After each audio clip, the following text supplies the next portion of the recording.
Nos encontramos en el Parque Milenta para realizar el muestreo de suelo.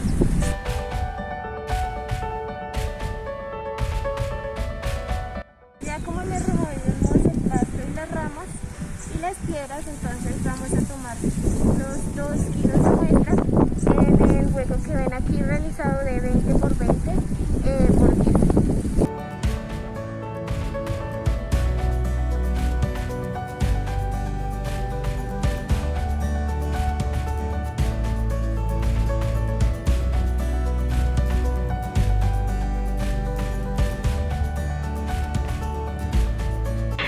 Ahora se procede a retirar las raíces y las piedras que se ven por encima cuando se tomó la muestra de suelo. Se procede a tapar el hueco que acabamos de realizar, ya que tomamos nuestra muestra de 2 kilos y está bien sellada en la bolsa negra que se observa a mano derecha. Tapamos con el pasto que habíamos sacado previamente.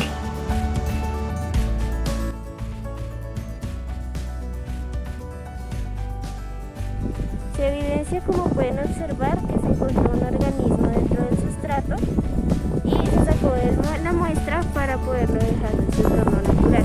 La muestra sin alterar la hemos dejado en papel aluminio.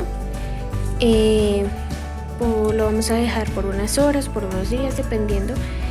Pues como no se siente tan húmeda, creo que bastará con unas horas hasta que se sienta completamente seca. Esta es pues la muestra sin alterar. Luego de tamizar va a ser la muestra alterada.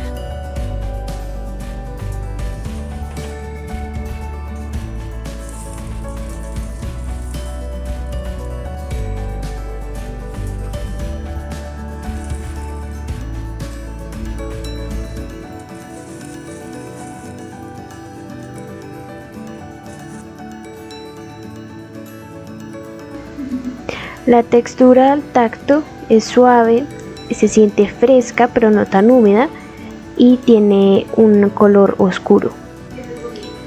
Al tomar la muestra con un poco de agua en nuestros dedos, sentimos que esta se pega, es suave, pero es un poco granular, por tanto pues es rica en materia orgánica y es arenosa. Para determinar la textura al tacto, se mezcla la muestra del suelo, se humedece hasta el punto de adherencia y se realizan unos moldes de cilindro delgados de aproximadamente una longitud de 10 centímetros. Si es posible realizar un cilindro de diámetro de al menos de 3 milímetros, quiere decir que es arenoso.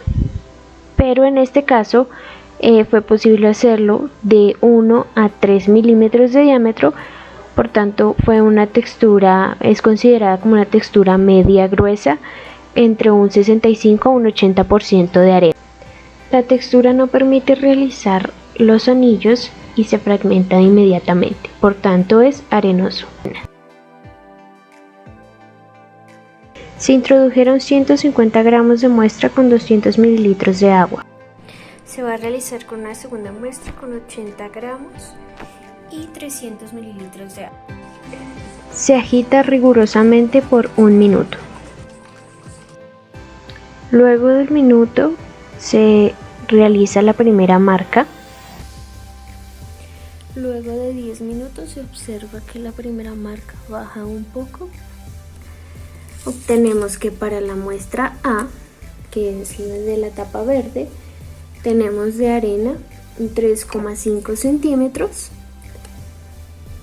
La capa que le sigue de 1 milímetro y finalmente de 4 milímetros. Para la muestra B es de 5,5 centímetros de arena, 1 milímetro la capa que le sigue y 4 milímetros finalmente. Finalmente obtenemos el siguiente resultado para los valores que ocupan las fracciones del suelo. Para la muestra A tenemos un 85% de arena, un 2,5% de limo y un 10% de arcilla. Para la muestra B tenemos un 91,7% de arena, un 1,7% de limo y un 6,7% de arcilla. Según el diagrama triangular que muestra la denominación de las distintas clases de textura, en función de las proporciones de arena, limo y arcilla, podemos observar que nos dio un tipo de suelo arenoso franco. Bueno, así nos queda formar nuestra bolita que dejaremos secar por 24 horas. Muy bien, ahora vamos a fragmentar la esfera para ver si es rica o no en materia orgánica. Se observa que es bastante difícil de fragmentar debido a que es muy rígida y no permite hacerlo fácilmente.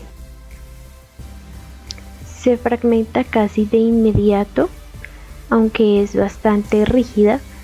Esto quiere decir que es rica en materia orgánica. El suelo es rico en aglomerados arenosos. Para determinar si hay o no materia orgánica en el suelo, vamos a agregar unas pequeñas gotas de agua oxigenada y se observa que sí hay efectivamente debido a que se genera efervescencia.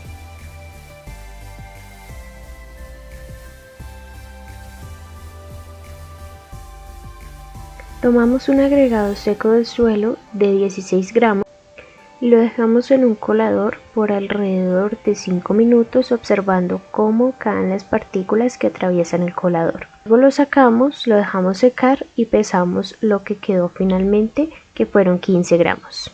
Finalmente tenemos un resultado de una estabilidad estructural de un 93,8%. Esto quiere decir que los suelos no son susceptibles a la erosión o compactación. Esto indica que es rico en materia orgánica debido a que la acumulación de humus en el suelo favorece la formación de agregados esféricos grandes y estables. Con esto se mejora la aireación, la porosidad, la permeabilidad, la velocidad de infiltración, el drenaje y el desarrollo radicular. Para determinar el tipo de materia orgánica se agregaron 5 gramos de suelo en 100 mililitros de agua destilada y se dejó separar por 24 horas.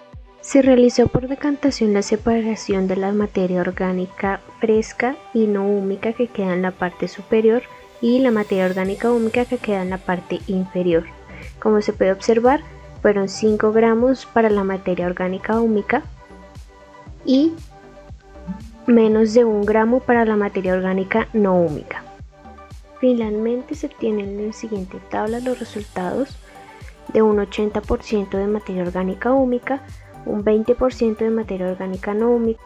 Debido a su composición, la materia orgánica fresca es un componente importante para suministrar alimentación y energía a la meso y macrofauna del suelo.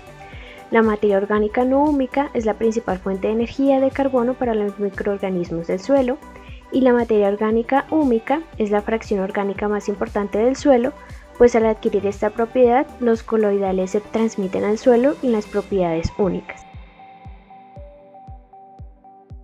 Para la capacidad de infiltración y escorrentía del suelo, se realizaron 2 muestras, 2 columnas de percolación, en donde para la primera muestra se obtuvo un porcentaje de agua filtrada del 10,6% y una segunda de 19,3%. Esto nos da un promedio de 14,95% de infiltración, que esto quiere decir un 13,95 litro por metro cuadrado hora. Y para el volumen de escorrentía que se realizó en la segunda muestra, obtuvimos un 0,087 litros, que hace referencia a 29%. Se determinó finalmente que la capacidad de infiltración es bastante baja, debido a que estos suelos se caracterizan por tener arenas y un poco de limo y arcilla, y diferenciando los volúmenes se tiene que el volumen de escorrentía es mayor que el volumen de infiltración. En esta muestra predominan los poros finos, problemas de compactación y desarrollo estructural, al igual que una baja permeabilidad. Para determinar la densidad aparente, se utilizó un cilindro con volumen conocido, se taró previamente el cilindro y al tomar la muestra, se intentó tomarla sin compactar el suelo para así poder determinar luego la cantidad de agua y la cantidad de aire. Se dejó en la estufa a 105 grados centígrados por 2 horas. Luego se retiró, se dejó enfriar y se volvió a pesar. Con esto se obtuvo un resultado de densidad aparente de 792 kilogramos por metro cúbico Esto quiere decir que pertenece a los andisoles y es rico en contenido de materia orgánica. Se puede evidenciar que para el contenido de humedad se calculó aproximadamente un 12,4%. Esto quiere decir que no tiene un alto contenido de humedad por falta de presencia de medio ácido y la emisión de la lluvia. Con respecto al contenido de humedad por la parte empírica, en donde se toma una muestra de suelo con las manos para sentir su textura, podemos decir que esta tiene alrededor de menos de un 25% de humedad, que es una textura media, por lo que no permite compactarse y se siente seca y polvorosa. Se confirman con las pruebas anteriores que la textura es más que todo arenosa.